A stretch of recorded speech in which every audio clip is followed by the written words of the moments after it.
here. So I think that I wanted to start the class by talking about the cycle of Pluto and kind of where we are with it right now. Ashley asked an amazing question.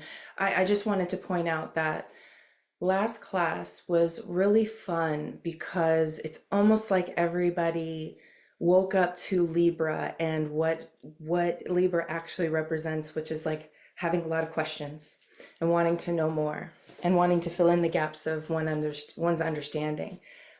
So I just thought that all of the questions were really great. And Ashley had mentioned planetary cycles, in one in particular about midlife crisis or midlife activations. And as I like to do, I rabbit holed down this whole situation. And, as human beings, when we work with the shadow, when we work with ourselves, we have the ability to kind of project forward into and before these cycles actually come so that they are not so crisis oriented, but more of like an integration of just evolution. So the first midlife activation is the Pluto square Pluto, and that can happen anywhere from ages 36 to 43. And then the next one will be a Neptune square Neptune. And that one comes between, 39 to 43. It just kind of depends on the degrees of the Pluto, degrees of the Neptune, in which the age actually falls upon the person. And then lastly, the one that is like pretty activational, pretty in your face is the Uranus opposition. And that happens pretty astutely at like, in your 40s. I think for me, it will be happening around 45 or so. So it kind of depends on the time frame. However, if we're talking about Pluto in particular, because that's what this class is about, this is basically Pluto's cycle in a 244-year time span. As you can see, they give relational, so that you can see how long Pluto is or has been in these cycles. And the largest is Aries, at almost 30 years, Gemini, almost 30 years. However, when we get into the Pluto generations of our time, the people that we're actually living with today, you can see those Pluto cycles are actually very short. And that can actually kind of depict how much change and growth that we've seen over the past 80 to 100 years. 80 to 100 years almost, if we count the silent generation, in which they're still kicking, some of them. In any case, it shows that Pluto is really the tempo of our change. And if we think about change, what does change generally elicit for people?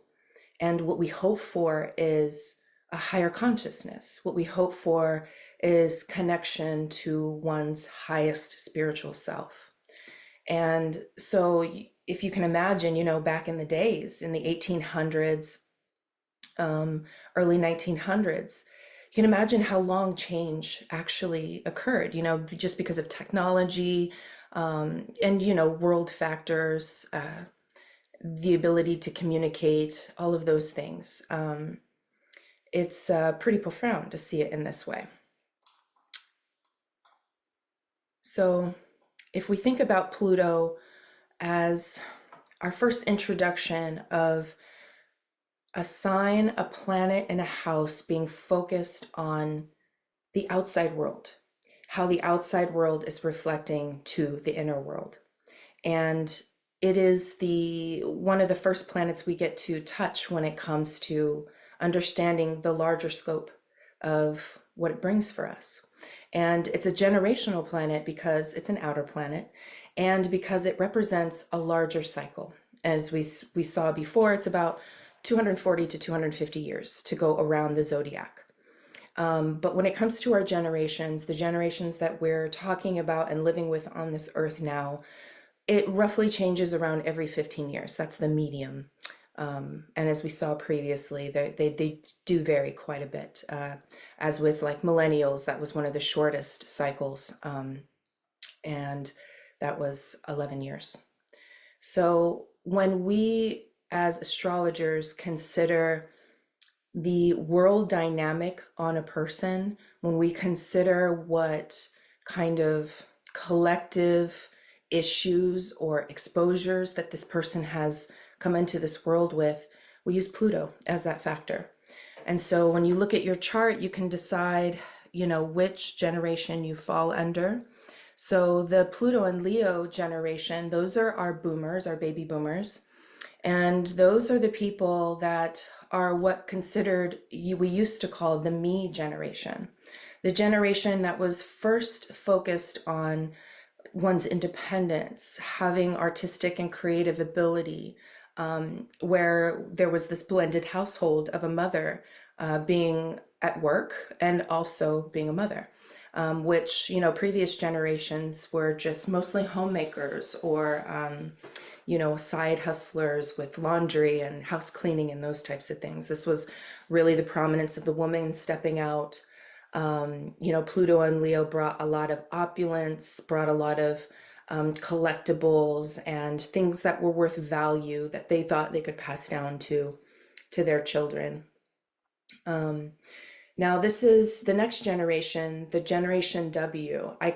This is not a coined term in generational terms, because what they've done with this generation is they've grouped them into either a Pluto and Libra or a Pluto and Leo. They kind of separate those. And it's kind of not fair, because these people do and are having kind of a different world experience, a different kind of collective experience when it comes to, the way they work, the way they worry, and the fact that they're constantly centered on weight loss and perfection. And so if you know or do any research, if you like to do those sorts of things, I know Sophie's in a group, and I'm sure there'll be more groups here in the future of looking at charts. But these Pluto and Virgo people brought this sense of like industry and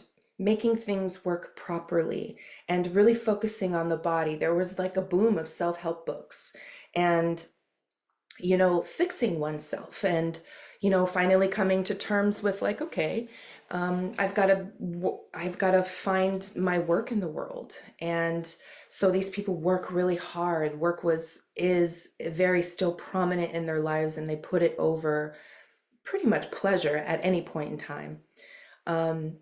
But they really did bring, you know, a level of function to us in terms of how to care for our bodies, and that we're allowed to take control of, our health by asking the right questions and choosing our own doctors and going the natural way.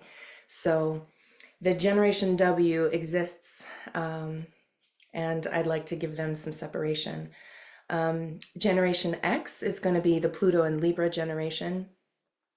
And these people are considered by my friend Neil Howe, the person who coined the term millennial. He says that these people are the nomads of the chart. They are the ones who had to set forth. Their parents were usually the boomers, the Pluto and Leos, who were out in the world and doing their thing. But their children, what about their children? They're at home. And so the years that are associated with the generations are coming up here soon, Kelly. I've got a slide for that. So, they kind of grew up without a parent. The parents were generally at home. However, there was probably only one, because this was the generation that experienced the divorce boom. So everybody usually had this experience around 7 to 12, where their parents have now separated because, the mother is able to take care of herself and she doesn't need to subject herself to being in a situation that doesn't work for her. And so there was a huge boom in taking the self-help to a different level. And so the Pluto and Libra generation really did bring a level of kind of like spirituality, and I'll explain that more in the next slide. But really trying to find what it is that when there's no one else around, when mom and dad aren't around, when I'm all by myself, what do I rely upon, and what do I have faith in? And so these are the generations that kind of traveled the world to figure that out. And they brought a lot of good things for us to learn from. And we'll talk about that. But let's move on to the millennials, my counterparts. This is my generation, Pluto and Scorpio. So this was the generation, Scorpio rules Pluto, and, it is the shortest uh, generation in terms of years that it incorporates. But for the most part, this is the generation that exposes all of the different idiosyncrasies of like childhood, and really exposing the emotional side, and restricting parents' access, and really using the psychological as a healer. And so both Pluto and Libra and Pluto and Scorpio do represent the psychological part of the mind. And you realize that you need other people psychologically when you get to the eighth house and Scorpio themes. But Pluto and Libra is willing to, have the conversation with the therapist, or be the therapist, to hear and listen to the conflicts, the pains of the world, because they know what it's like not having that deep connection with parents at home and having a two-parent system. Whereas millennials, we're kind of used to the nuclear family by now. We kind of have the helicopter parent, because a lot of our parents are the Pluto and Virgo generation. So our parents are always at work as well.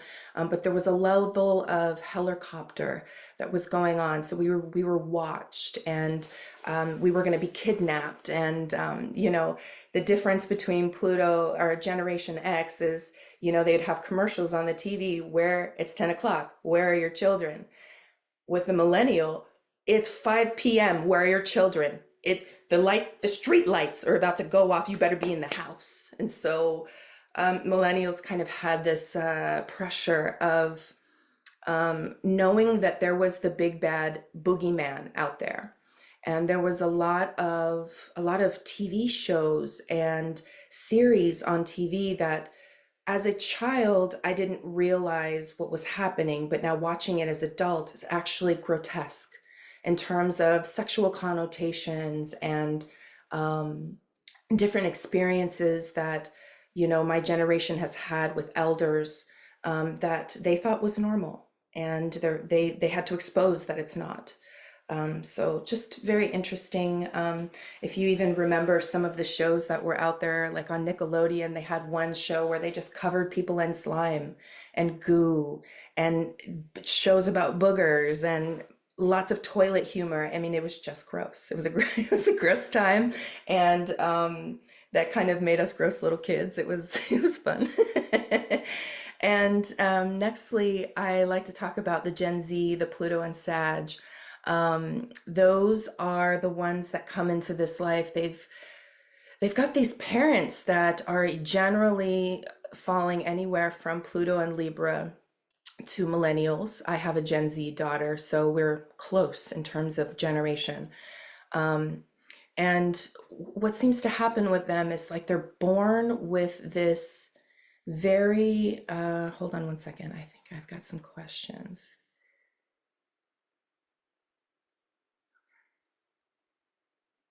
Oh, this is an old chat, sorry. Okay.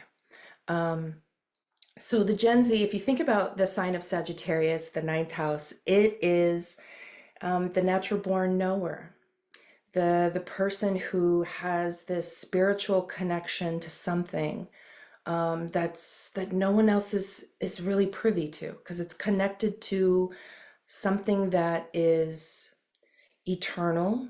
It's connected to a belief system. And so these kids came into this life really understanding that there is like a fundamental need to know how to do it themselves.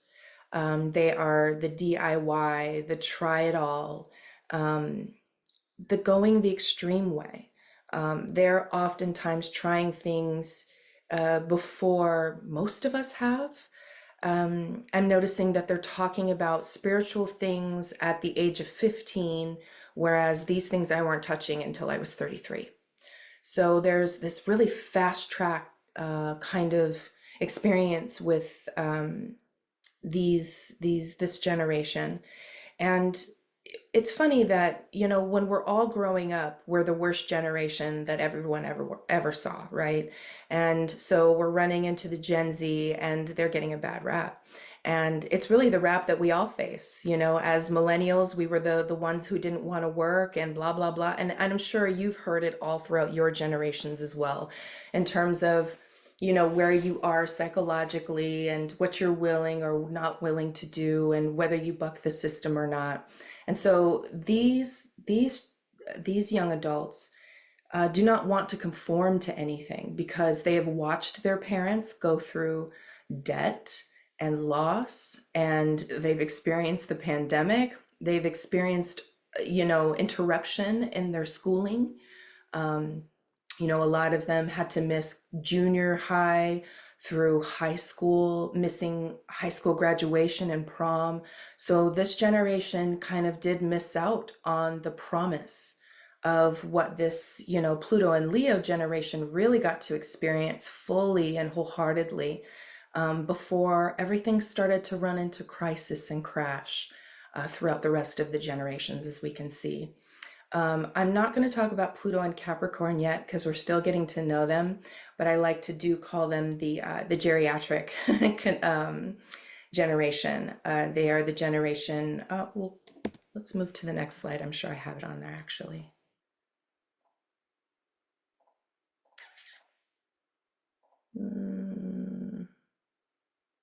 Yeah, let me go back. We'll talk about it in a bit. Okay, so if we're talking about a planetary cycle, so Kelly asked a really great question last week about, what about these transits? How do they affect us and for how long? And, what's the deal with that? And it was a great question because cycles do fall upon us and we all are kind of affected in different ways. So if I was talking about Pluto and Aquarius, that's enveloped in community and deep friendship, elevated states of being, and higher forms of technology, we're all going to experience that in different ways. So when we look at this, we see that the boomers are having an opposition with Pluto being in Aquarius. It opposes their Pluto in Leo. And so they're having a hard time integrating community. They don't know where this community actually belongs anymore because their friends are passing. And as you age, as you get closer to the age of 80 and over, that is what is constituted. Age 84 is the length of time that one would constitute as a long life here in the United States. And so, there's these thoughts of facing death, facing the death of their friends, facing the limitations of their bodies and the way that they speak and the way that they integrate with the youth. And so they're having a hard time with this integration. Oppositions are generally a harder integration, but once integrated can be wonderful, can be a powerhouse, but it takes some time to get there. If we think about Pluto's relationship to the Pluto and Virgo generation, they will not have an actual aspect with Pluto. However, we did talk about how Virgo is, and the sixth house is kind of a cousin or friend of Aquarius and the 11th house. And that's because they share this common idea of strategizing life, elevating, making things better. Virgo is ruled by Mercury, the lower octave of Uranus. So it's a Mercury Uranus interplay, and so they might have an experience where, things are going to start getting a little better potentially, and maybe they might integrate more, um, more vitamins, more minerals, elevating themselves through, alternative means instead of maybe the allopathic way, or maybe vice versa. Um, However, they will be having a Neptune square. So Pluto will be squaring their Neptune. The Gen X generation is going to have a Pluto trine. So the ease with which we're seeing information for this generation is at a fast pace. And it is disarming. It makes us feel like we are at a loss. It is exhausting. And at a certain point, I think these people are trying to decide, where are they to go next in this next evolution of this, 18-year cycle that we're going through. What's going to happen next? What am I going to do with myself? And so I feel like these people are really going to start going into different areas of education, different areas of shadow work, supporting their communities with, ways to bring more peace into one's life. Because they've had to be by themselves and have this experience of aloneness, and really harnessing the power of being right with oneself when you're alone. This is kind of the gift that they get to pass on to the next generations, what the millennials will be looking for, in terms of, you know, how do we see need? How do we listen deeply? Because us as millennials, we really love being together. Our parents, we were close with one parent at least, if we were blessed in that way. And so we're going to have a hard time because we're having a square. And so this relationship to community and friends is going to be difficult. There's going to be a lot of ruptures with friendships and skepticism. And, we may come up on higher forms of technology that maybe we don't really vibe with too well, that we don't do well with, that it's hard to integrate. But once it's attained, a square can be a challenge and a gift, is how I like to call it, the like a gentle test. With a trine with the Pluto, with the Gen X generation. Trine is considered a positive aspect, but if you think about something going around in a triangle and it being all air, you can assume that these things can get trapped in this triangle. And so there's a level of extremeness that comes with some of these easier aspects. And I say this because, there's wars that are created under sextiles and trines, so it's not a square issue or an opposition issue. It's about the ease with which we are spreading information through Gen X, whether we're taking that in, whether we're allowing that to affect our nervous system, and Aquarius does handle a lot of nervous system regulation, through breath work and community and speaking. And so, yeah, this is positive, but it's also can get extreme. And so when we get to a sextile with the Gen Z generation, with this sextile, it's nice. They're going to have this kind of, because a sextile creates kind of this mutual understanding. Both of them understand each other, on either an elemental level or a planetary level. So, in any case, with this generation, I do think that they are going to, I hope, have a little bit more ease when it comes to utilizing their skills out in the world. A lot of them are sitting on degrees and are unable to get jobs because this market is not what it used to be. It was barely promised to Pluto or the Gen X generation, and it's dwindled since then. So I'm hoping that, these kids are able to get the higher forms of education that they need, because that's going to be what's required of them. They're going to be required to have more education than all of us, because this ninth house is really trying to manifest for them that they're the knowledge keepers. They're the ones that are going to bestow that the theory and the language behind belief and connection and adaptation. So we have a lot to learn from them in terms of just watching them navigate waters that we have not had the opportunity to see in the same way. So Pluto brings a common wound and a common empowered state of being. So I wanted to mention this because it's near and dear to my heart for you to know that Pluto and Neptune are in resonance with each other. They are Pluto and Neptune have resonant orbits. So while Pluto makes 2 revolutions around the sun, Neptune makes 3. And so astronomers say that Neptune and Pluto have a 3-to-2 resonance. So if you can see this diagram here on the right, this is the actual orbit of Pluto around Neptune. And do you see this beautiful design that it makes? It almost looks like an eye. It looks like the eye, like the third eye of consciousness.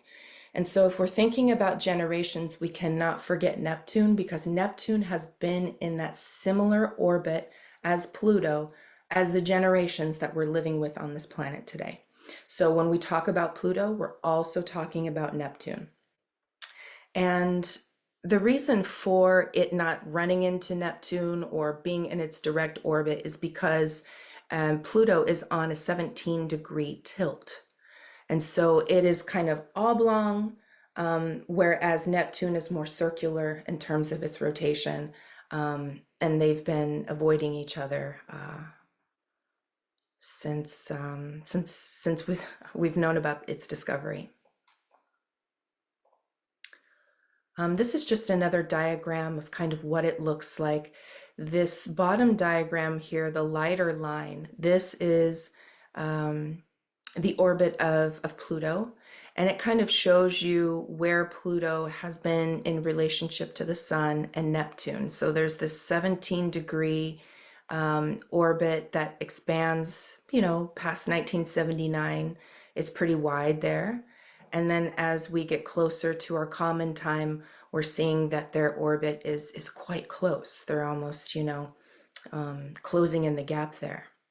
And this top view is kind of what all of the planets look like in relationship to the sun and their orbit. Might be a little confusing, but sometimes it's nice to see kind of how these outer planets are actually wobbling around and avoiding each other, and working with one another.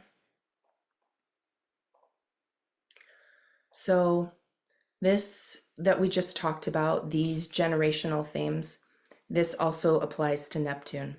So when we look at a Neptune placement, and we'll go over this in the Neptune class, but these here at least will give you the generational years between all of the generations here.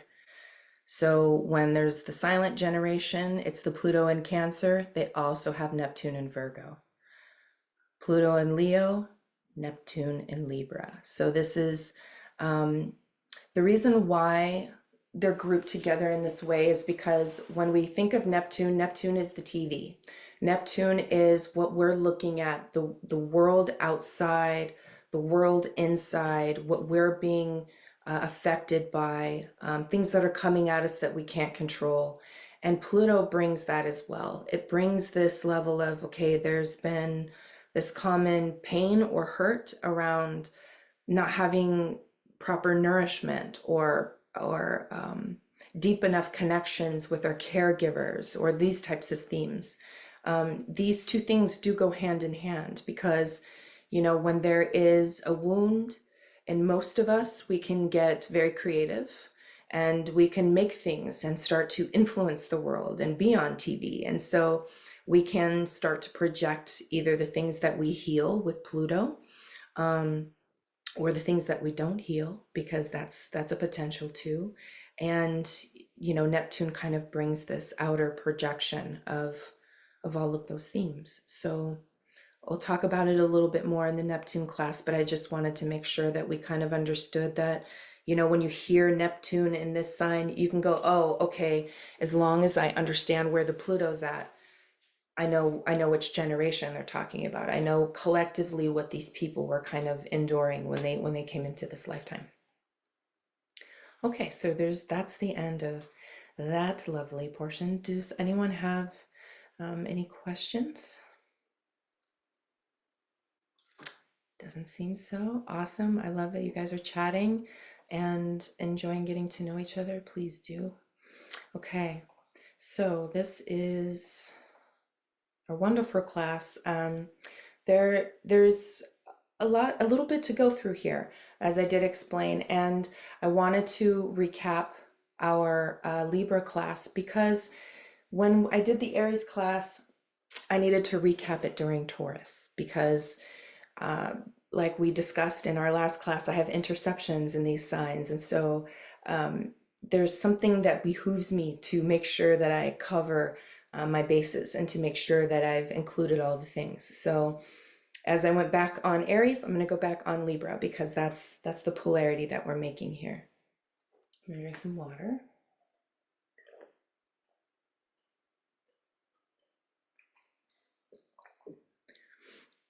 So if we think about last week, think about Libra, we're answering the call. We are listening for the needs that are past our own personal experience. So we're introducing the other person.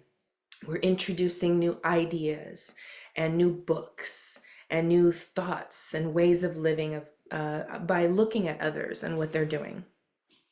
Libra brings diplomacy, and good conversation and the need to hear both sides of the story. Libra likes to fill in the missing details, and making sure all the bases are covered. Libra offers, problem solving to a wider range of people. So those things that we helped cultivate with the Virgo in the 6th house, we move with Libra into the 7th house, and we offer those things and we bring those things out into the larger collective. Because we're seeking better, we're looking for greener pastures, and so are other people. And so it kind of is within our duty, kind of, with the Libras to teach that what we've learned. It's listening for the answers, like we talked about, waiting for natural discernment, waiting for the right answers to come. That, with Libra, there's this balance. So we want to make the right decision. We don't want to rush to decision. So it's taking one's time, because the level of peace that these people need to have in order to make the right decision is imperative and should be honored. And Libra also represents the kidneys and the hormonal systems of the body. So more balance. Bringing Venus into the picture. Venus has a bit of crisis and a bit of peace when it comes to relationships. We are never just coming together in total harmony. There's always things that we're having to adjust. Venus is the planet of loving ourselves, how we love others, how we assess what we need and what others need from us. This is the planet of harmony and balance and feeling satisfied. Feeling satisfied is probably the number one word for Venus. Feeling satiated. What touches us, how we feel inner beauty, forgiveness and acceptance, how we make time for ourselves and others, whether we're able to do that. Sometimes that's hard to discern, whether we should care for ourselves or dive deep into someone else's things. It's our immediate reaction to feeling validated. Um, when someone says, you've done a great job, what is your immediate reaction? How do you normally come about when you receive love from other people? When someone tells you that they love you, or when they love bomb you, how do you receive that? And Venus is what we can attract to ourselves materially. And lastly, the seventh house. It's where we find ways to reach more resource, the kind of relationships we attract with the sign. So, say if you had uh, Capricorn in the seventh house, then you'd probably be somebody who needed to attract people who are disciplined, who had an awareness of Saturn, who had an awareness that, things come to an end, and we need to account for ourselves and have good morals, and a good foundation for our lives. So those are the types of people that they're looking to attract, because at a certain level, they don't have, the discipline that they're looking for. And with the introduction of someone else's strength in that area, in that weakness point, the two can become strong. So that's why crisis, starts to accumulate in the sixth house, and it pops up in the seventh house, because we're introducing someone else's needs, we're introducing someone else's thoughts and desires, and so that kind of takes away from yourself, right? It's where you need to ask for help in the seventh house, and trying to come up to speed with other people. The sign that rules that will help you determine in what ways that you need to catch up, in what ways do you need to fill in the gaps. And can also, the seventh house, represent your relationship dynamics. Okay, so that's the last of Libra. Now we'll roll into Scorpio. So Scorpio, Pluto in the eighth house, is kind of our first recognition of remembering the past, and trying to come to grips with understanding ourselves on the deepest level possible.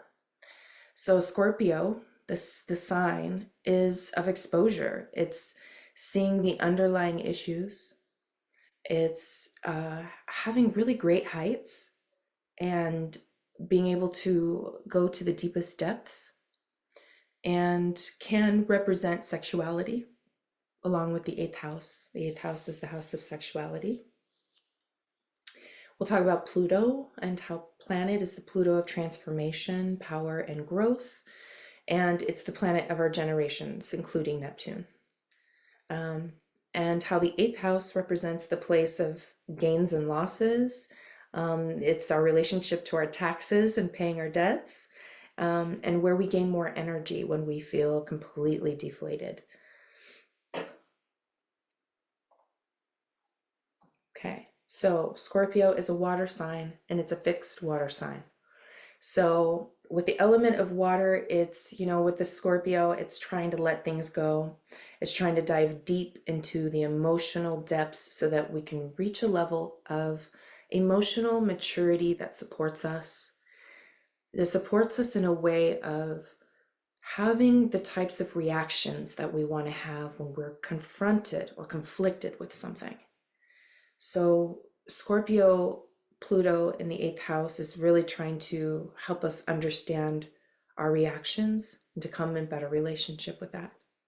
So that's why psychology is always really boasted when we are working with Scorpio, and when we're dealing with the unseen or the hidden.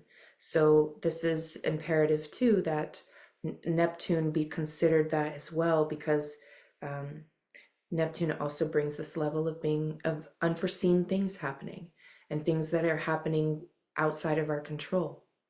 And so if we just experienced these slides where we see that Pluto and Neptune are in orbit of each other, when something's happening with Pluto, we should look with Neptune as well, because what's happening inside is also going to happen outside. And then Neptune is the outside. So Scorpio is fixed.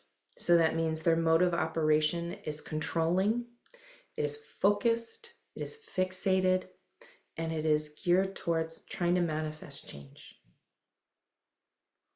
And the symbol of the scorpion, it's a creature that's close to the ground. You think these are things that you don't really see very often. They have to take cover. They're very sensitive to light and temperature. They're fragile, but they're potent. They're able to sting, they're able to attack uh, at a moment's notice, and sometimes they'll do it without any any thought, because that's their natural instinct, is to be um, instinctual with protecting oneself at all costs.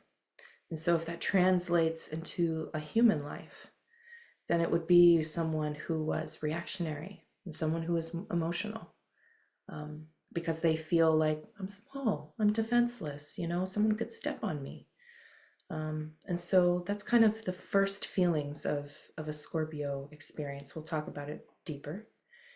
But if we talk about just the water essence, Scorpio is bringing a level of water to making sure that we are focused on the other. But, Scorpio isn't so concerned with the other as with Scorpio, we're hearing things about ourselves. We're finally running up against people having stuff to say about us, people talking behind our backs and talking about our limitations. And so it's the first time that we're having to hear this and having to go inside. Because when things like that happen, you want to self-reflect. You need to decide how that's going to make you feel for now and forever. And a lot of times when things like this are brought up, it brings up past emotional issues, things that we experienced during childhood and during school, where they were just really cruel and just unnerving things that people do to each other. And this is kind of what Pluto, Scorpio, what this water essence brings to our lives, is like, hey, you remember this pain? How do you feel about it now? How do you feel about yourself? So it's our immediate emotional reaction to our lives. With Scorpio, there's a level of distrust and a level of skepticism that needs to be in place so that one can protect oneself and not further get or feel damaged from a situation. So there's this kind of double-edged sword with Scorpio, which is, at one level, you want to open up and trust and give all that you've got so that you can have this really deep connection. But that doesn't come without pain. And that doesn't come without people's stuff. And so, water brings the stuff. It washes the earth away as, the rain falls, and all of the good things come out of it. But all of the trash and all of the sediments, those all wash away to the larger waterways. And so if we think about our lives in that way, water is trying to remove that. It's trying to purify and fortify ourselves in an emotional state, in a psychological state, and even in an immune-based state, in our body's need for proper care and staying well.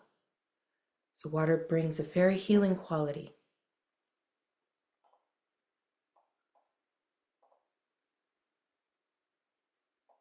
So, as I did some readings today about Scorpio, there was this level of, I felt like everybody was speaking bad about this sign.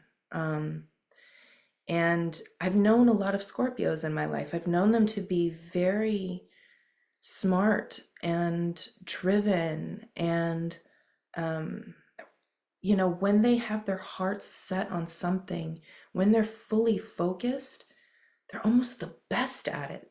I mean, just the way that they see detail and what's missing and how to fill it in and how to make things more full. However, this level of focus encapsulates them and can sometimes make them control the environment too much in order for safety to remain. And in this human life, we're not always safe. In this human life, we are not absolved of experiencing pain. And so Scorpio is trying to do everything in their power to make sure that this doesn't happen. And so they're not willing to expose themselves. They're not willing to tell you about the hardships of their life. You know, a lot of times they'll talk about how they made it, how they're succeeding. But we all know that through, you know, some of us are able to talk about, you know, our challenges or our losses, and other people feel as if it's exposing themselves too much for danger. And with the Scorpio archetype, they could feel overtaken or overpowered if they give away this information, if they're too vulnerable. So vulnerability is a big thing with Cancer, and it's also a big thing with Scorpio, probably more so because when you open up, there is a big chance that these stories and these situations might come back to bite you. They may come back to remind you about, remember that time we talked about and you said you were, and so things can be used against you here. And so what the main evolutionary lesson of this fixed sign of Pluto and Scorpio is using one's power for good and to battle and combat evil, because this is the sign that brings that into our lives, the balance of good and evil. And you'll see that oftentimes these people can be focused on just those very things, good and evil, and that's just it, no matter where it is in the world.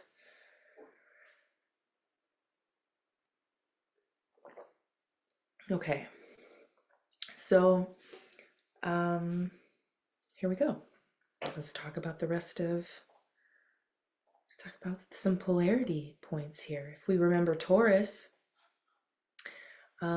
so if we're thinking about the axis of Taurus and Scorpio, we are trying to do with this axis is bring spirit into matter, is to bring that which is hidden out into the open, to be healed, to be nurtured, to be fed, and to be taken care of, for it to not be bottled up inside.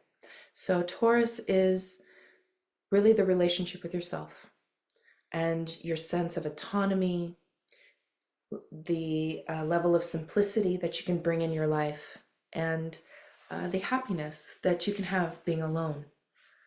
It's establishing your own resources, being separate, and accumulating what I have.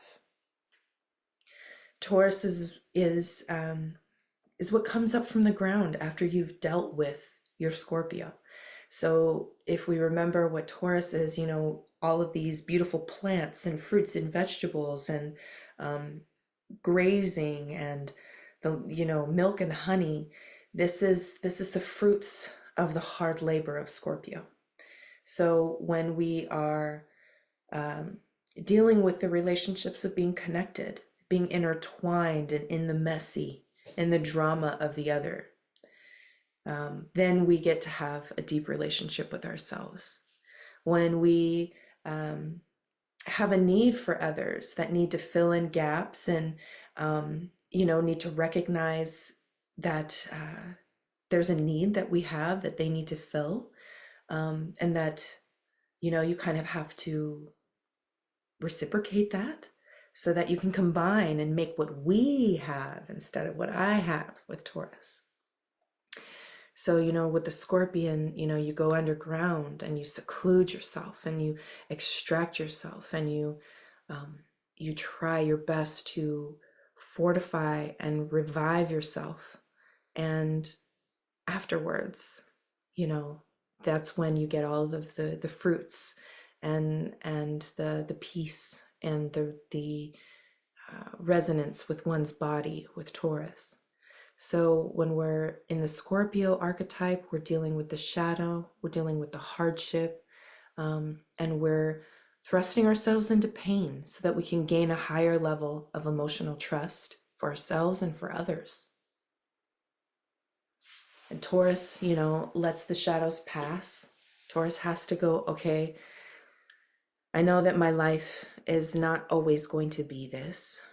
And so let me enjoy the simplicity of what my life has to offer right now, and being in the present moment and not getting intertwined in the past.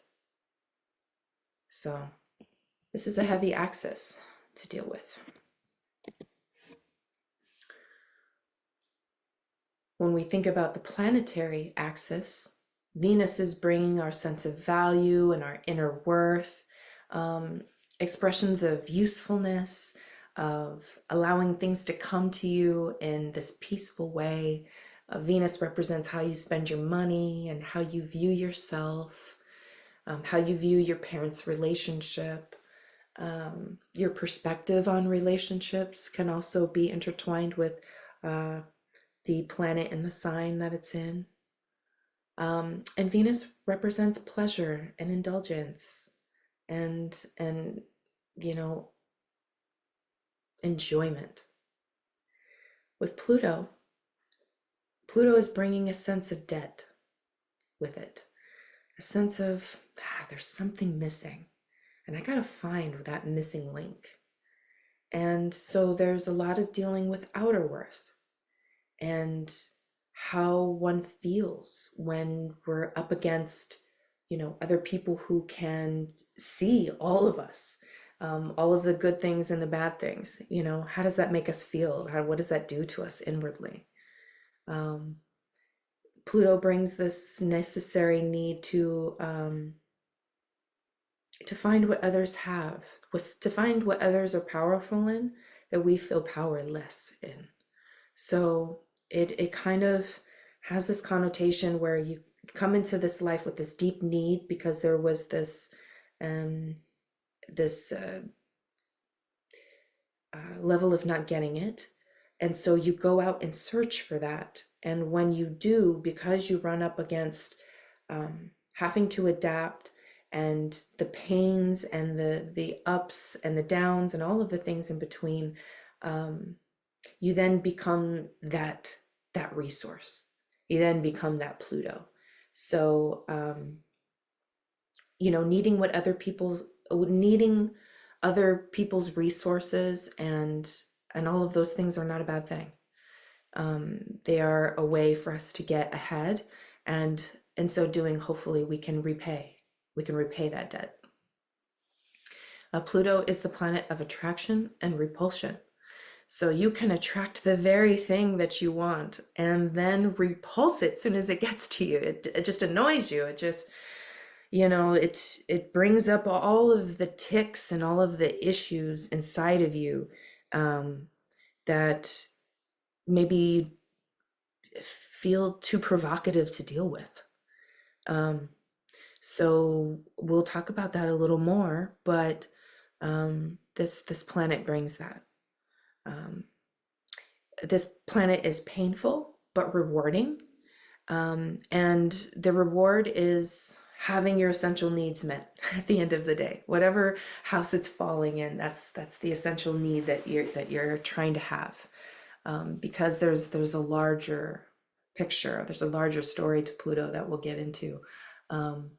But with Mars, this Pluto will help you fight another day. So the original ruler of Scorpio in the 8th house was Mars. That was the traditional rulership. But because we're learning modern astrology, I haven't been teaching you the traditional rulerships, even though they are helpful. I'll offer that class later on, and I'll let you guys know about that if you want to dive deeper into that. But Pluto helps you run up against death and helps you understand that life is not eternal. and that not on Earth, anyways, because Pluto is also pointing to the soul, and we'll talk about that in a minute. But Pluto also asks us to commit to particular relationships. To make a commitment is difficult because you're not only saying, yes, I'm ready to show you all of what I have, you're hoping that someone will reciprocate that. And the duty between the two people is learning how to adjust and realize that the hard work is in forgiveness and keeping the peace. So, relationship dynamics, they do they are represented by Aries and Libra, but the deep levels of commitment and connection that are everlasting, that you want to go on until death do us part, that's a Venus and Pluto relationship. That's the second and the eighth house. That's where we're looking for something deeper, where we're looking for a soul connection. So this is the second and the eighth house. So if the second house is where we come into our inheritance, where we have natural skills and abilities to get our own, to be autonomous, to learn where our self-confidence comes from when we're by ourselves, to where we look within for things that need to be found, where we need to touch our inner lives and feel what's sweet about that and expand on that and grow that. And it's what's been bestowed upon us. Sometimes it's these things that we're just given out of nowhere, maybe by other people or something that we're born with. But the second house usually has these general gifts that you're born with. And in the eighth house, there's also the same level of that. There's an inheritance in both of these houses. But the inheritance here is coming from a lot of unconscious things, because a lot of times you're not truly aware of what's painful, what's been taken, what you feel powerless in, until you get into relationship with other people, until you get the opportunity to live a life and experience what past memories feel like. And so it opens the door for healing in the eighth house. It's where we face our powerlessness, where we regain that, where we find the things that were lost, that were taken, or power that's been wielded over us. You can see that in the eighth house as well, the particular sign. And if you have planets there, there can be a story there about, particularly, what you faced, what's been taken from you, and that type of thing. Okay. So we can go through Pluto and the houses. Pluto and Aries. These people come into this life really trying to get past a level of survival. They're trying to understand how to harmonize with themselves an easier life that doesn't incorporate a lot of instinctual reactions. So they come into this life really needing to defend themselves and being very combative, because they have this experience of their power being taken when it comes to their autonomy, and when it comes to having sovereignty, having a say in their own life. And so their experience of life could be hard, initially. They might have a lot of stories of pains and woes. But when they finally understand and empower themselves with the fact that, Pluto brings for them this opportunity to really understand oneself in a sense of survival mode, but also um, who am I in healing mode? Who am I when I'm not emotionally reacting to everything? And when these people finally figure out how to better control and have a clear guideline when it comes to emotional maturity, they're wonderful people because you can see that they've lived this life that is full of experience, and experience comes with the good and bad. Um, and they're vulnerable with it, they're open with it. They're not the type of people to hold back. They'll tell you the truth when it comes to exposing that which has kind of made them resilient, what's made them strong. So, this is a very powerful placement. And like we've discussed before, if you have a planet on the angles, which is houses 1, 4, 7, or 10, it kind of rules the chart, kind of gives way more cadence to a person's focus.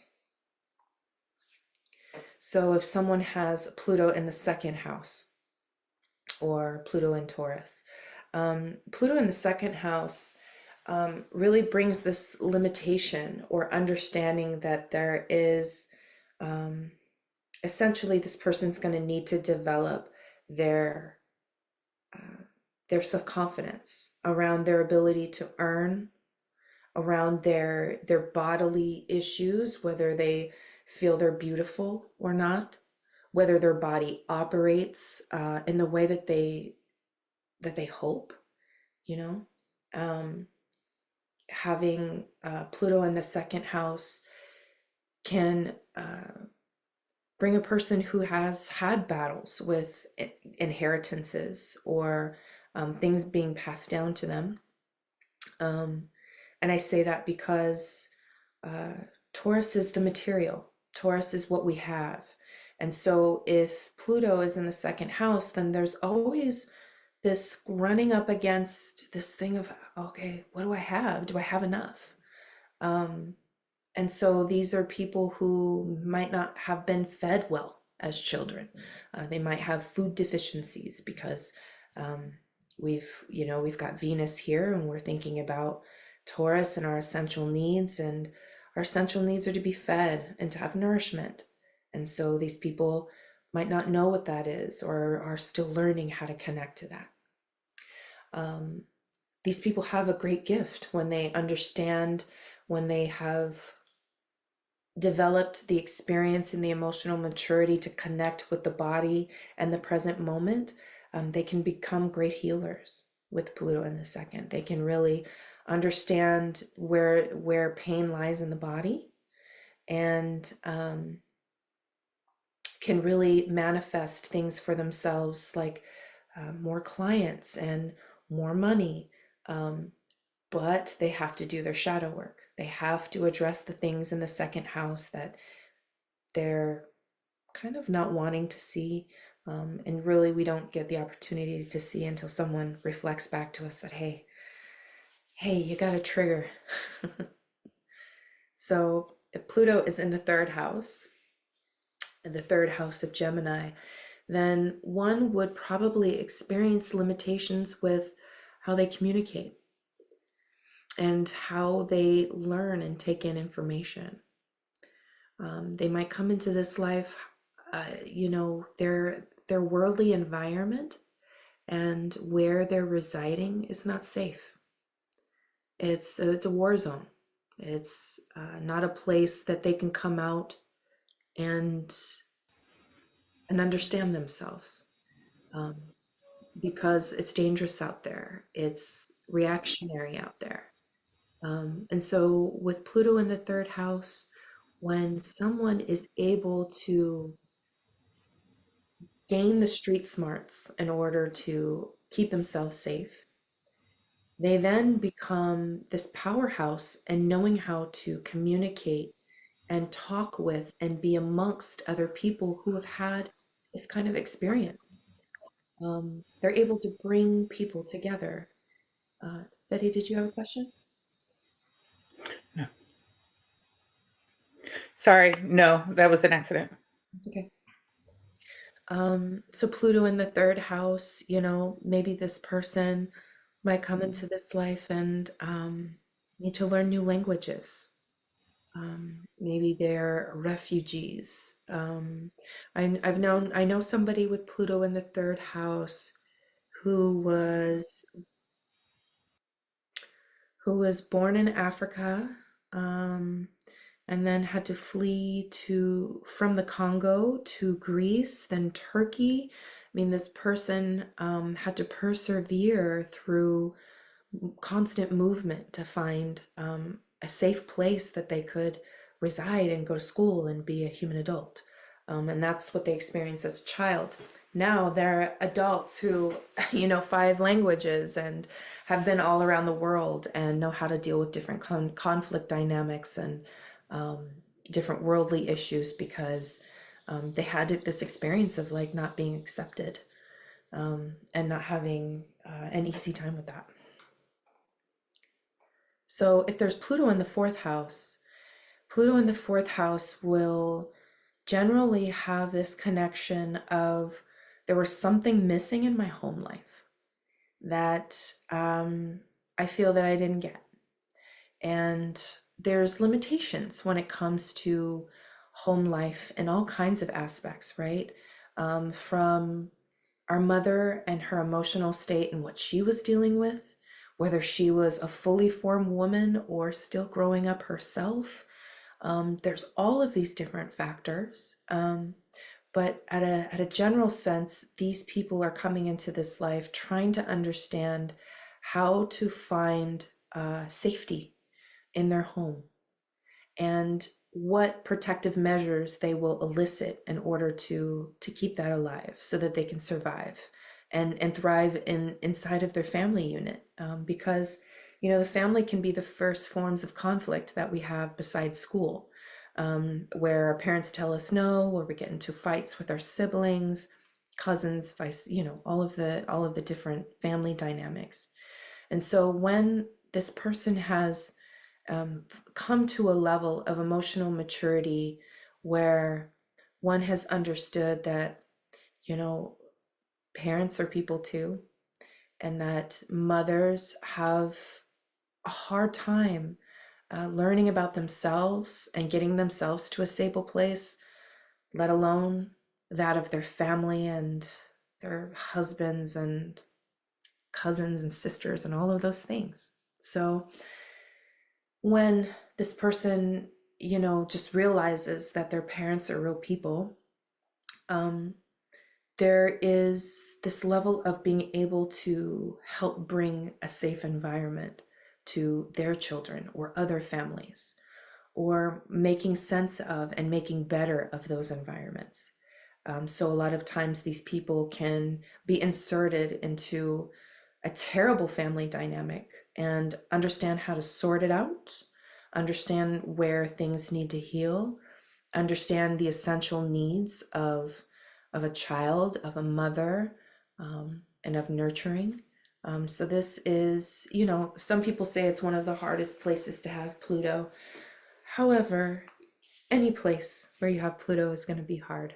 So um, it's a wild ride. I have Pluto in the fourth. It's an okay placement. We're okay. Now, Pluto in the fifth house. When you have Pluto in the fifth house, it really brings a high level of um, needing to understand and express oneself in a way that they are not fully able to yet. So they come into this life with, when their creative self expression is out in the open and in view, they are experiencing trials and tribulations with that. They're experiencing being made fun of. They are being kind of singled out. Um, with Pluto in the fifth house, um, they could have, you know, not such great relationships with their childhood, or with particular people that were supposed to be influential for them, So maybe dad could be influential, or, someone that they really admire has let them down in some kind of way. Um, the child life, the early childhood can be difficult with Pluto here. Um, because, a child's level of curiosity and being able to be a free spirit um, might be dampened with Pluto here, because Pluto brings that level of control. It brings a level of hiding one's imperfections to make sure that, we can keep going and survive. And so this person might not feel creative for a very long time, or might not connect to it until, they reach this high level of crisis. And so, once it's been nurtured, once they find influences and creative outlets that make them feel powerful, that make them feel worth it, um, they then, start to transform spaces for other children. And they bring a level of depth and psychology to what it means to nurture and care for young people, what it means to nurture and care for your young self that still lives inside of you. Um, so Pluto here can be difficult, but it can also be very beautiful. Very creative people can the artwork would potentially be maybe a little on the darker side, more provocative, could be more sexual. Um, but in any case, it's a it's a placement of empowerment, and the empowerment is of self-expression. So if there's Pluto in the sixth house, um, and we can start to think about this in generational terms. So if we just thought about Pluto and Libra, or excuse me, Pluto and Leo, Pluto in the fifth house, these people are are trying to think about themselves in a way that they're finally taking back their voice. They're taking back their creativity. They are learning to collect and manifest the things that they find are beautiful. They are our hoarders of the chart. They've got a lot of stuff. But as we move into Pluto in Virgo, or Pluto in the sixth house, we start to think that, okay, with Pluto here, we're running into levels of finding limitations with our level of perfection. And we're too controlled here. And we're needing to connect to our emotions deeply with Pluto here in the sixth house. Pluto in the sixth house, um, brings, trouble in the workplace initially, can bring ruptures in those types of areas. Um, you might be hit with, oh, I haven't been really thinking about my health lately. And now I'm running up against a health problem. Pluto is saying, hey, um, you need to learn and grow from these things that you've not been thinking about. And now it's time for you to improve. And so Pluto in the sixth house has this level of trying to heal a person from, over like this OCD. This person can have a level of OCD with certain things, if not being settled, because things need to constantly be touched, and there's too much focus here. So these people could be very work focused, um, very needing things to be a particular way in order to feel emotionally settled. Um, and so I would always recommend for a person with Pluto in the sixth house is to start, getting into the emotions and getting out of the mind. And with Pluto here, this person would really need to have a good connection with exercise and, taking care of the body, because um, that always kind of brings us out of our mind and into a more practical living space. So having Pluto here is difficult because this is a crisis house to begin with. And to have Pluto there is like smacking you in the face. Like, oh man, my daily routine is always so messed up, and I'm always running up against these limitations from my mundane life. And once it's harnessed, the once a person becomes empowered finally by running up against it, falling down and getting up again, um, they become a transformer of health and wellness and the spiritual connectivity, because we're getting out of the mind, we're getting into the body, we're going outside, we're exercising, we're moving ourselves, we're shaping and we're shifting, and trying our best to manipulate in healthy ways with Pluto here. So, you might have a person who might be obsessed with plastic surgery, or someone who is deathly afraid of being cut open and having any interventions medically. So it can bring on a lot of different psychological things that come up.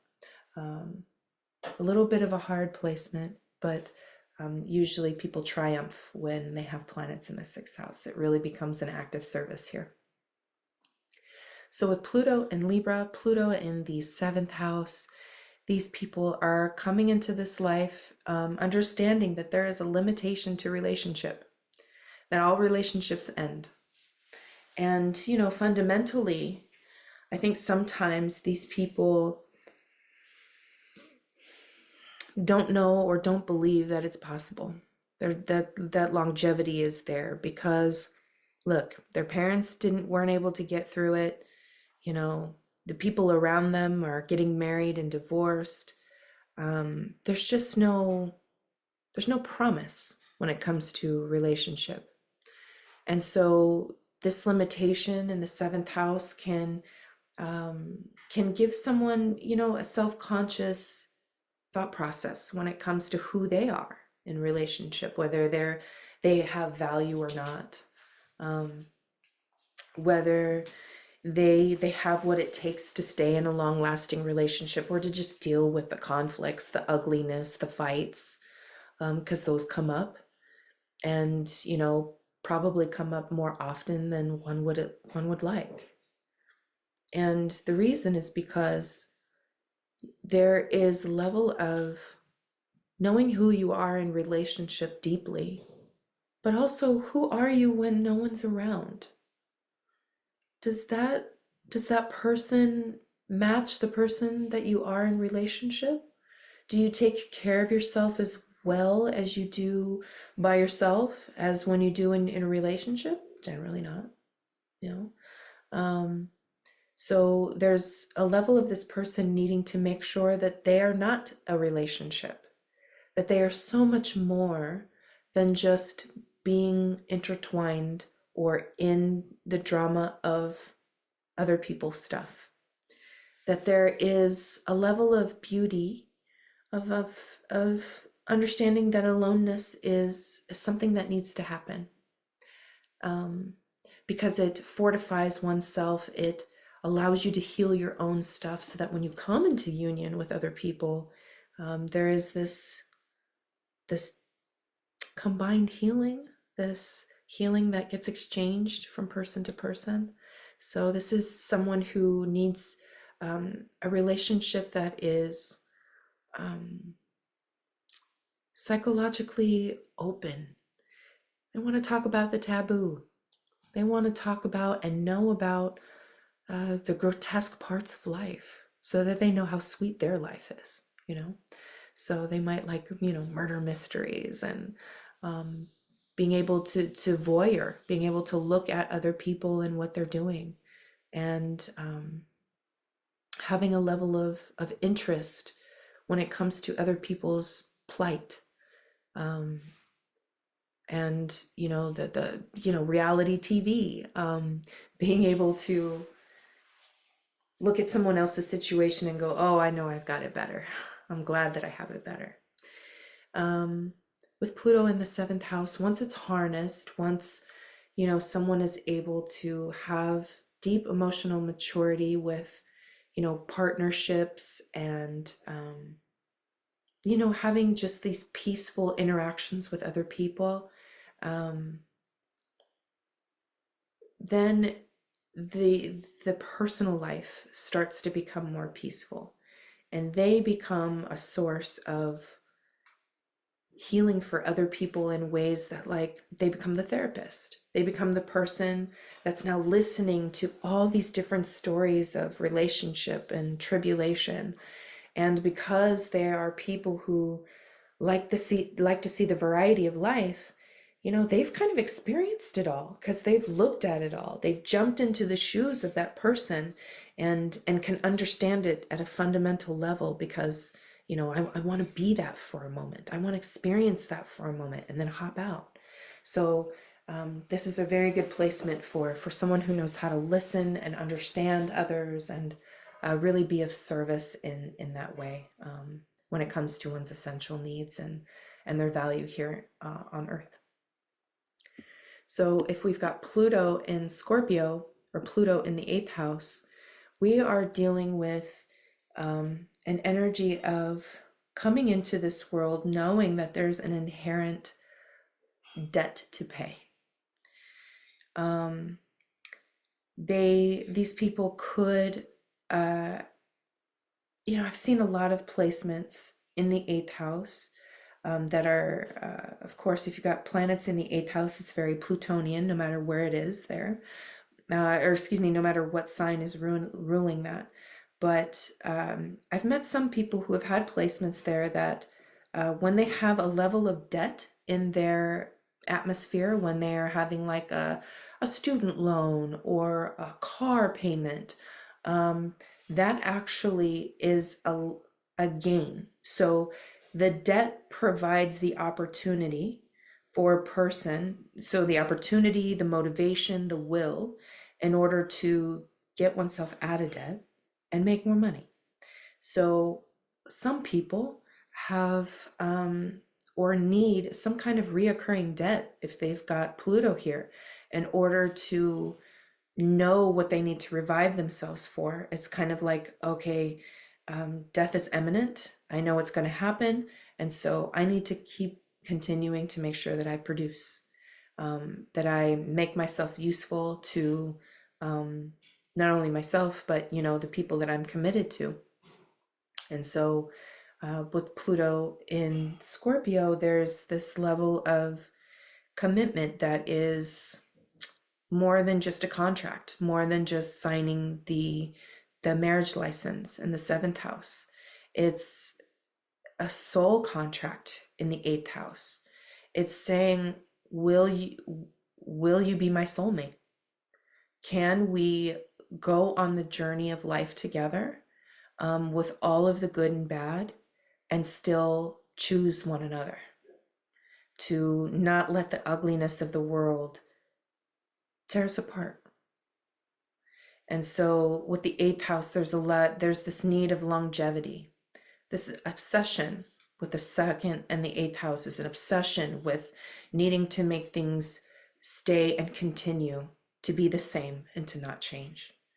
And that's part of the fixity. That's part of the fixed sign portion of that. But when power is needing to be regained, when these people actually make something or produce something, they get themselves out of the situation of desperation, of despair, of feeling like they're ruled by the limits. They somehow create something that gets them out of it, and it then becomes something that they have overcome, something that they've grown with. So a part of them is changed internally when a transit is happening here, when Pluto is here. This person is always going to fundamentally need this really deep level of connection in order to know who they are truly and wholeheartedly. And that doesn't come without its goods and its bads. All right, so Pluto in the ninth house, or Pluto in Sagittarius. So Pluto in this position will generally mean finding limitations with one's education, limitations with one's belief systems, and what kind of religious what kind of religious or theosophical ideas that were imparted on you. So, this could be a person who doesn't have a whole lot of um, toleration for other diverse groups of people. They are not able to potentially accept other belief systems. Pluto here could unfortunately be a racist, could be someone who is facing the limitations of tolerance and of understanding that there are many different beliefs, many different ways of thought, many different skin colors, many different ways that we learn and teach. So there's a lot in the ninth house, and the person with Pluto here would probably very geared towards trying to figure out how they can understand as many of these ideas and concepts as possible, because they don't want to be in a conversation with someone and say something racist and not realize. They want to be aware. And so over time, when this person runs up against this thing and they finally start educating themselves, they then become, a person who's able to um, maybe bring people together and heal, areas of people not having tolerance or openness towards difference. This person might have, hardships when it comes to higher education. So high school might be, or excuse me, college might be difficult for them, finding the resource to get there. Or maybe if they're traveling across bodies of water, which the ninth house represents travel, but travel across a body of water. So maybe there might be issues when taking flights, or um, running up against uh, issues that eventually you can prepare yourself for in the long run, but really do catch you off guard and make you react in ways that you potentially don't want. So that's Pluto in the ninth. So Pluto in the 10th house. Um, So with Pluto in the 10th house, this is generally a person that will come into this life and run up against the limitations of their society. They intrinsically know that there's something missing when it comes to the leadership, when it comes to the integrity and credibility of the people that they're supposed to follow, of the rules and laws that they're supposed to follow. They might become despondent here. They become unruly. Um, no one's going to overpower me here. So there's a level of really defying authority. Might have oppositional authority disorders. And it's because they come into this life because someone has wronged them, someone that they were supposed to trust, someone that they were supposed to look to as an authority, took power away from them in some way. And now there's a level of injustice there. And they're coming into this life looking for someone who has power, but someone who uses that power for good. Someone who is almost saintly, you know what I mean? Who's open, who will expose the things that they've been through, and to not hide from it. And personally, these people will eventually get to that point as well, where they will learn to speak about their pains and their issues and whatever they've been through, with a level of authority, and exposing the taboo of, why isn't it okay for us to talk about our failures and our successes? Who's perfect? No one. Not any leader, not any person, not any God. No one. Nothing is perfect. And so there's a deep level of really gaining one's own self-power here, and becoming an inner authority, knowing when to say, um, that goes against my values, that goes against who I am, um, and those types of things.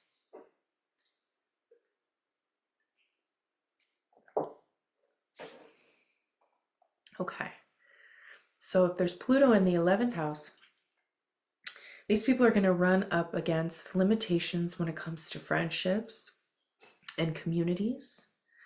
Um, and so with Pluto in the 11th house, maybe there's an issue with um, feeling comfortable and feeling safe in a city, feeling uncomfortable and unsafe when there's sudden change, having a dysregulated nervous system, um, and having a high level of worry when it comes to things that are uncertain. With Pluto in the 11th house, these people can deal with great hardships when it comes to friends, backstabbing, jealousy, um, being marginalized from a group, um, being the only person of color in a space is a very Pluto in the 11th, or Pluto in Aquarius kind of aspect. This person might have, a level of difficulty with access to technology. So, this person might actually be born in a rural area, might not be able to have access to the quickness of modernized technology. And so until they get to that elevated state of living in our modern world, they then become, these people who can develop and become a part of and distribute that community aspect of bridging the gap between, villages, creating networks of like-minded people together.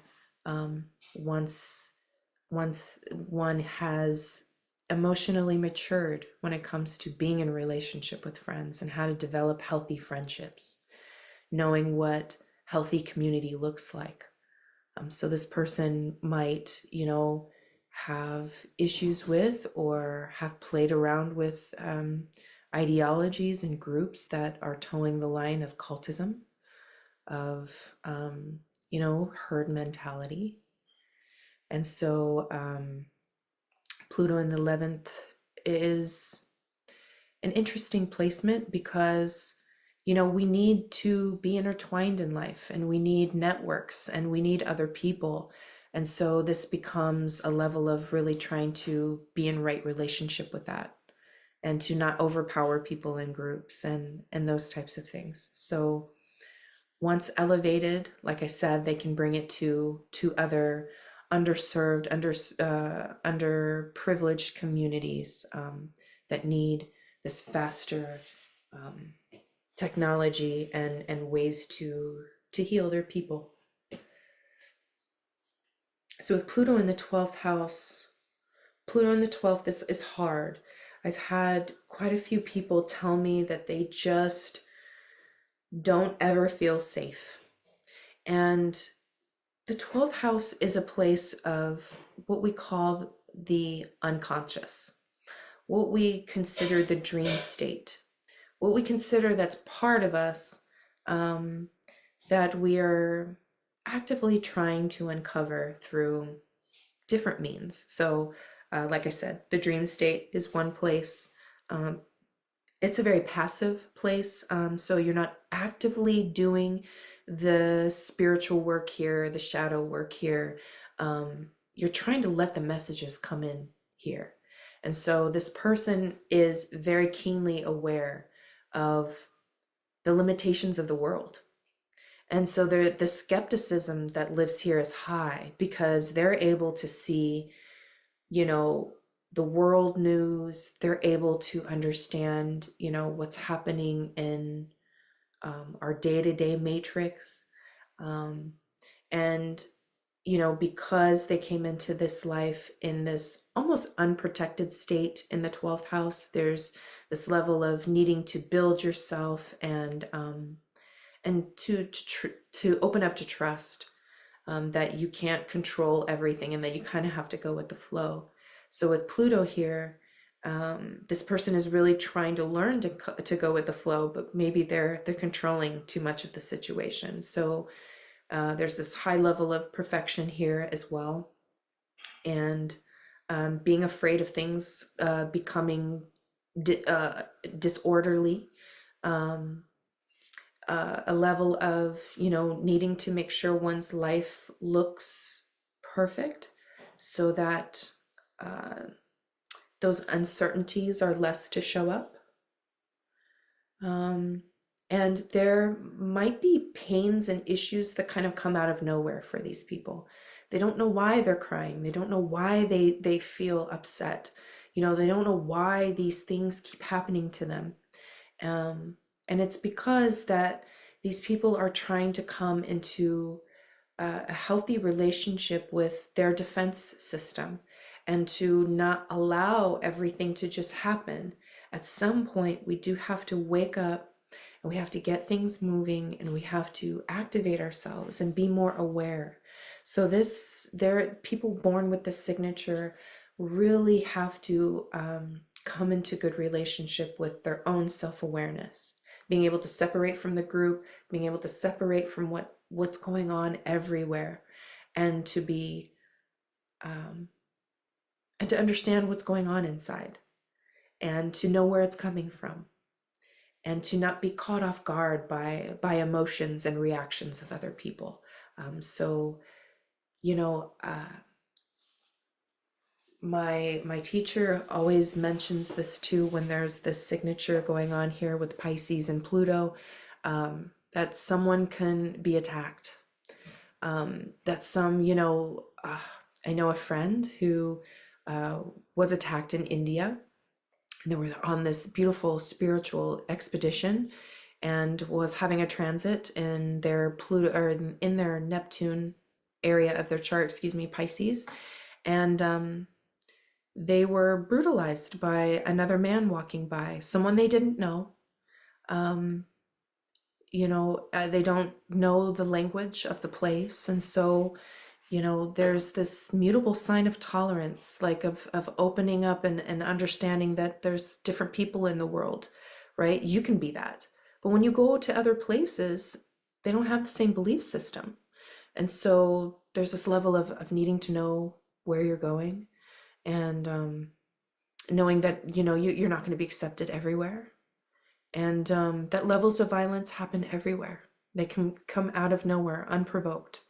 And it's not your fault type of idea. Okay, so that is Pluto around the wheel.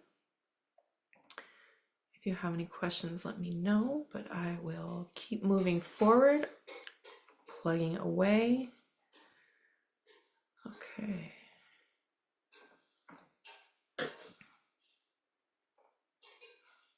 Okay, so Scorpio is cool because it actually represents three different layers of a human being. It represents the scorpion, which we always see in general astrology, but it also represents the snake, and it also represents the eagle. So it represents the different stages of evolution that one would go through when they're dealing with um, the wake-up call of their life, when they're realizing that change needs to happen, when you're feeling unhappy or unhealthy or unfulfilled. You can think of your life in this way. When Pluto makes its transit, when Pluto squares your Pluto or comes up against this long moment of touching a planetary cycle, you can feel like this little tiny thing on the ground in the desert. It's dry and it's hot, and you don't know when it's time to come out, and you feel like, okay, well, maybe I can only come out when the sun is down, and I got to be secretive, and I got to move without anybody seeing me, and if anybody sees me, if anybody approaches me, I'm going to sting. I'm going to do this.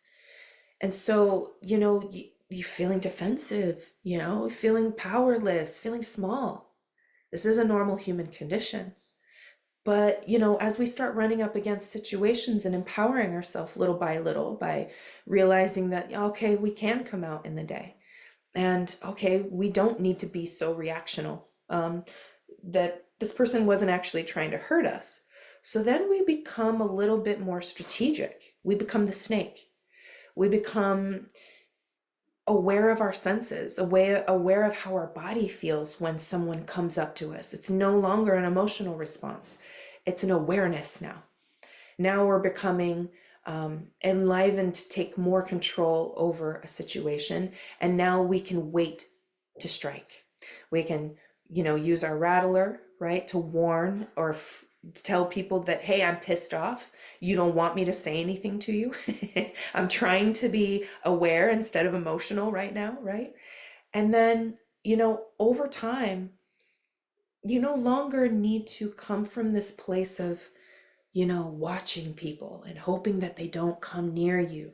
Because at a fundamental level, you get comfortable with that uncomfortable. You get used to feeling like, okay, people are going to do me wrong. People are going to get too close. People are going to trigger me. And so I'm going to intuit that that's going to happen for me, and I'm going to become the eagle. And I'm going to be able to intuit and see these impressions because I'm up in the air.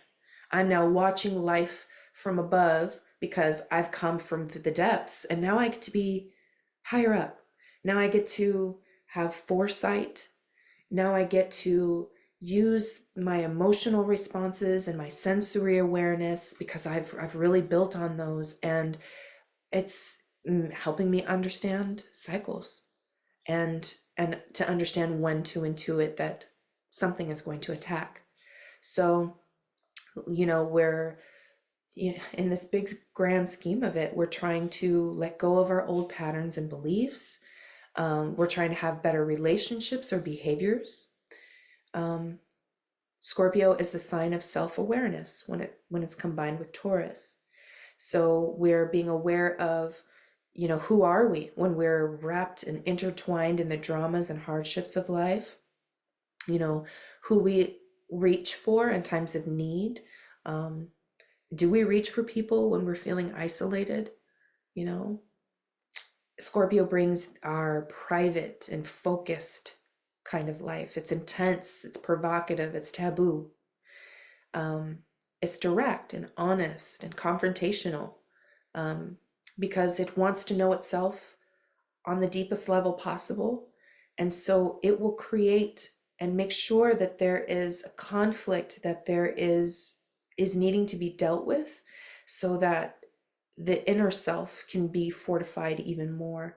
So you might see the Scorpio archetype be more abrupt with the things they say, and the information that they bring out is it can rile people. So Scorpio is facing death or our existential crisis in life. It's releasing what's bad and spoiled or dead. So Scorpio represents not only the sexual reproduction organs, the uterus, or the womb, and our ability to poop. I'm sorry, I wanted to say that in a better way. Our the ability to evacuate our bowels is controlled by Scorpio and Pluto. So this is the releasing the bad, when our body has used up all of the viable resources and nutrients, it's got to get rid of that which is no longer needed. So there's extreme focus on production with Scorpio to almost the point of obsession. It's seeing what's underneath, being able to sense the destruction, and preparing for the worst. So these people have a plan B. They are prepared for the worst because they know it's around the corner. They can intuit it. They can feel it. And Scorpio, again, is the desire to know oneself on the deepest level, psychological, spiritual, mental, and physical. It's it's very deep here with Scorpio. I just wanted to show this planets in relationship to the size of the sun. So, we've gone through all of these personal planets. We're now currently on Pluto, and we need to travel back through these. But I mean, you can just see how tiny these little planets are in relationship to the sun, um, and just kind of how impactful they are, regardless of how far they are. So Pluto was discovered in 1930 by this gentleman, and his name is Clyde Tombaugh, and he was at the observatory in Flagstaff, Arizona, when he discovered Pluto. And um, he says, I may have discovered a planet, but the real achievement is the inspiration it provides for future generations. So when this planet was discovered, the sun was in Aquarius. We know that Aquarius represents the outer planets, it represents the solar system, it represents the celestial bodies. So the fact that the sun was here, the sun's purpose, Mars and Mercury, the whole purpose was to find other life, um, other resonances that we could be connected to. And there's a lot of planets that are identified and found under a Scorpio moon, but the moon was conjunct the south node when it was discovered. And on the other side of that, the Taurus north node and Chiron were together, which is very interesting because at that time in the 1930s, sorry, there was a lot of strife and issues. Um, Existential issues, whether you could breathe or not, whether you're going to be bombed, whether you had enough money, whether you were going to lose your job or be able to grow crops. Everything was on the table in terms of what to be feared, in terms of what to be scared of, in terms of uncertainty. This was a terrible time. And here we are discovering another celestial body that we can connect to. So he says it's inspiring. In a way, it was like, being faced with all of this and we found a new planet. Okay. Um, so I'm trying to move a little quicker so that we can get through the class in a good time. So I want to bring us to my first influential Scorpio. I really love this guy so much. And the reason is because um, he is one compassionate person. I've not seen a Scorpio be so exposing of his life in the way that he is. So he has a Sun North Node in Scorpio. Not only that, but he has Mercury and Uranus in Scorpio. So when he's talking, when he's providing whatever it is he's got, he is really tapping into the deep emotional things that people are feeling. He's really able to speak to the people that feel damaged, that feel hurt, that feel belittled. He's able to give a voice to them and say, hey, look, I've been here. I know what this is. And hey, look, all you have to do is hustle. All you have to do is live the American dream. So he was born in Belarus and he came to the United States at age 3. So he started hustling young by selling lemonade and baseball cards, right? That's what every honest American does. That then grew into his father had a wine business. And this wine business was a $3 million business. And he promised his father that if he would let him on, he would double or triple that. And he turned a small local wine and liquor depot into a $60 million conglomerate that is now a franchise. And after that, he founded VaynerMedia, in which he, writes all these different books about how to really put yourself forward and to not get hung up on your imperfections, the things that people have told you. He really just says, who gives a fuck about what other people think of you? You do it because you need to do it. Find another purpose in this life than to worry about what other people think of you. And so he preaches this hustle movement. And for a long time, it was, for a good 10 years, he wrote these books, and we had an explosion of social media. We had people going from having one social media account to 10 and posting every hour. And he had this mindset of you just got to keep going more and more and more. And these people burned out. They burned out and they blamed him, first and foremost. And so he gets on different podcasts, and he starts to talk about the emotions that came up from people coming back to him and saying, I think this hurt me worse than anything else, which this hustle. Now I don't feel like I have anything to offer if I'm not producing.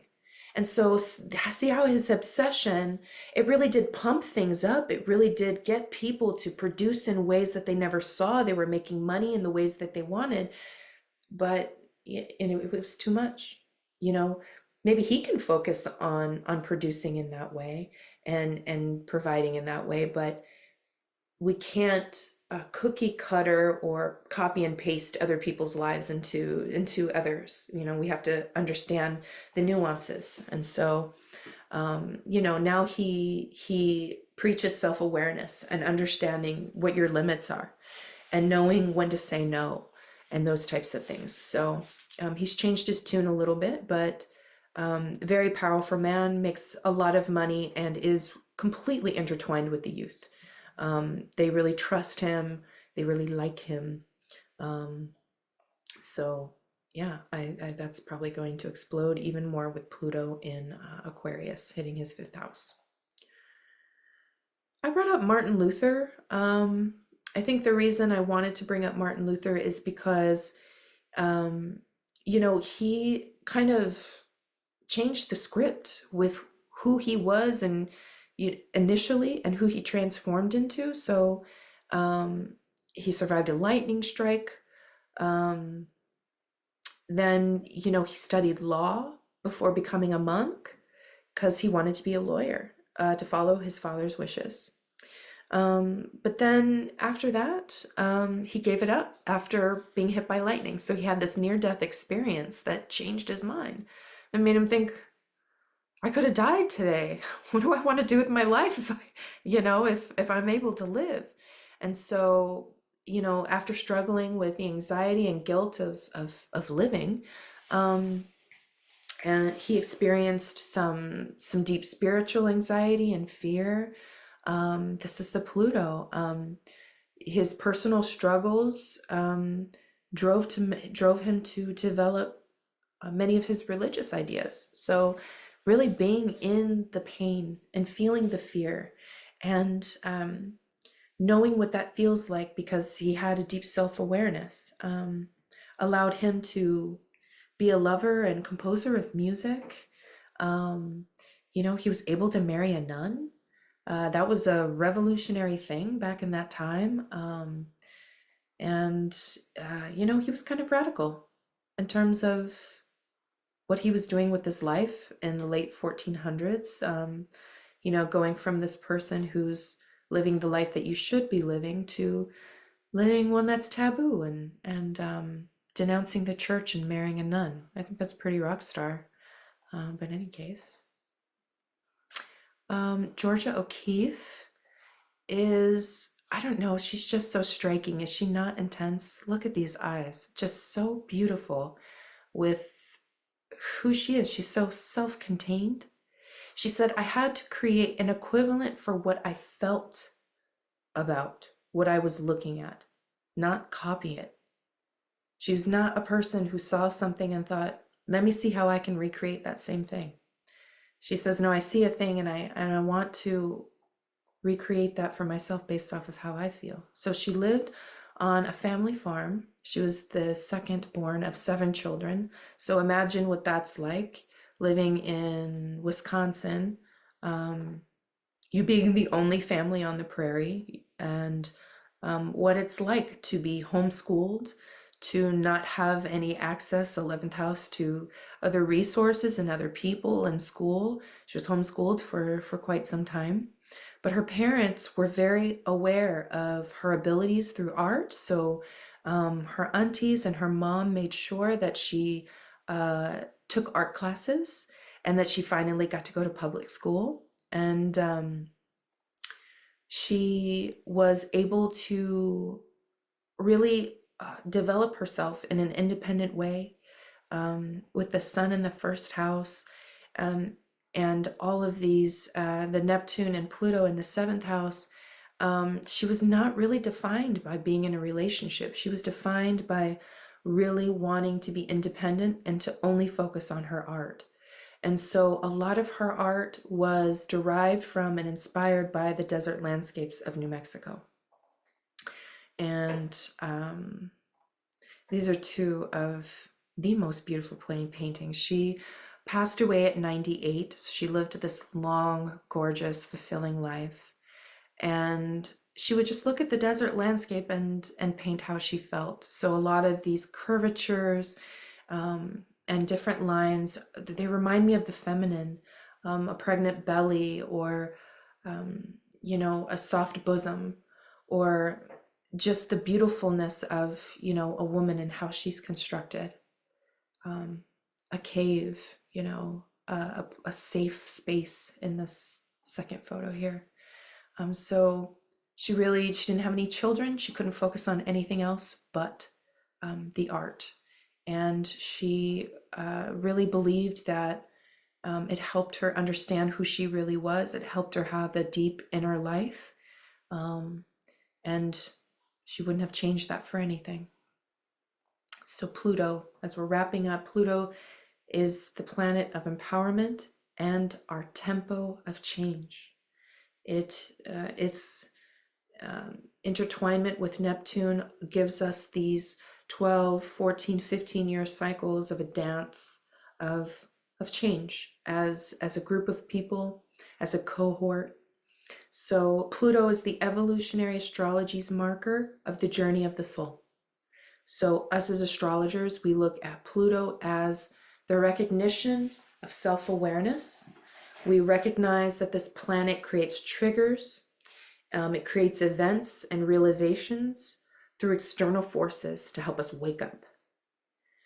Pluto is a marker or a period of change that is encompassed through discomfort, learning, and adaptation. Pluto is the new state that emerges that could be improved, evolved, or simply different. So, when you think of a butterfly coming out of its chrysalis, it needs to have enough strength to puncture and to come out and evolve.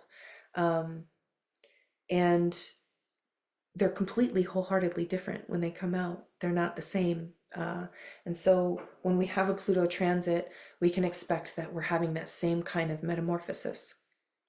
Failures are a part of the process, and establishing trust with others and the self is the most important part.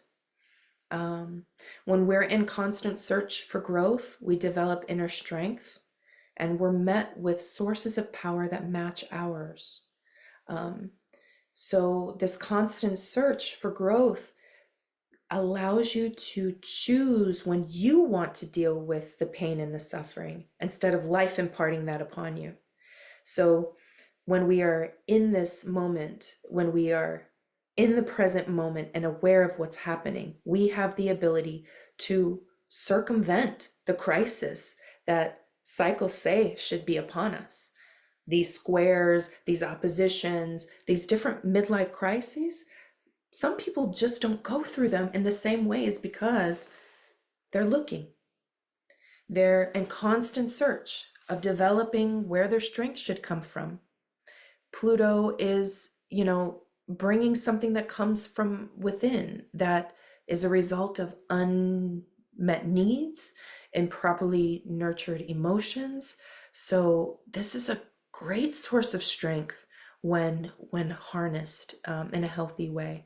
The planet of renewal and growth, and also the dark night of the soul. So Pluto has so much encompassed, and it's hard to put it into a positive way, but I think we're all adults here and know that when pain comes, we know that something beautiful is on the other side, because When we're aware of our soul, when we're aware and want to evolve as human beings, we relish in the growth that we've attained. And look at this thing that I elevated over. Look at this pain. Look at this scar. Look at these stretch marks. Look at this physical representation of my pain. And I survived. The Pluto is the soul and the shadow. So it's being able to come together as a group of men and women. It's being able to be alone and cry and look at all the imperfections that life shows us and to still be grateful for what we have. It's the journey of one's consciousness and discussing that with other people and coming together. So the shadow is defined by C.G. Jung as that which we are unaware or unconscious of. And usually other people bring that, right? When people say something to us and we reacted in a way and we didn't realize we felt that way. Oh my gosh, I'm so pissed. Boom, there you go. Something you were now made aware of that was unconscious within you. Anything that you didn't know about yourself, things that you repress or control to save face, so that people don't think that you're ugly, so people don't think that you're imperfect. But the more that we accept this about each other, the closer we can become. So how do we work with the soul? How do we create and journey with it? It is through learning evolutionary astrology. It's through going through retreats. It's plant medicine. It's psychology. It's, the spiritual connections. It's yoga. It's all of the things. It's recognizing the symbols in your life and the synchronicities. That's how we work with the soul. So the eighth house is really a good house to look at because it highlights our pleasure and our pain. And it shows us where we have extreme gains, like the highest highs of the gains that we can have, and can also show us a source of power when we don't have any left. So when you reach this deflated sense, like you don't have any energy left, your Mars is deflated, you're like, what do I do when I have nothing? In the eighth house, you create. In the eighth house, you make and you produce. So there's an energetic currency here. There's an energetic way to get yourself back into better standing in your mind and your emotions when you deal with your eighth house stuff. So dealing with your taxes, paying people back, having a good relationship with power dynamics. Are you over dominating a situation, or are you being disempowered by a situation? Being aware of those things here. This house and planets that are in this house are activated when childbirthing is happening, when the womb is releasing the baby. So I see a lot of birth charts that when a woman actually gives birth, the eighth house or the planets relating to the eighth house, they're highlighting, they're so excited to have this baby. The eighth place is a place of deep spiritual growth and understanding, and a place where we can feel insecure, a place where we can feel unsafe to share those very intimate and vulnerable moments. But like I said, when we do, we really do face those challenges. We face the limitations that we're coming up against. We realize that that not everything is limitless. Like we are going to run up against something that says, okay, stop. We're going to run up against things that stink, that are ugly, that don't look good, and that this is a natural part of a spiritual life. This is what it's all about. And that's it, my dear.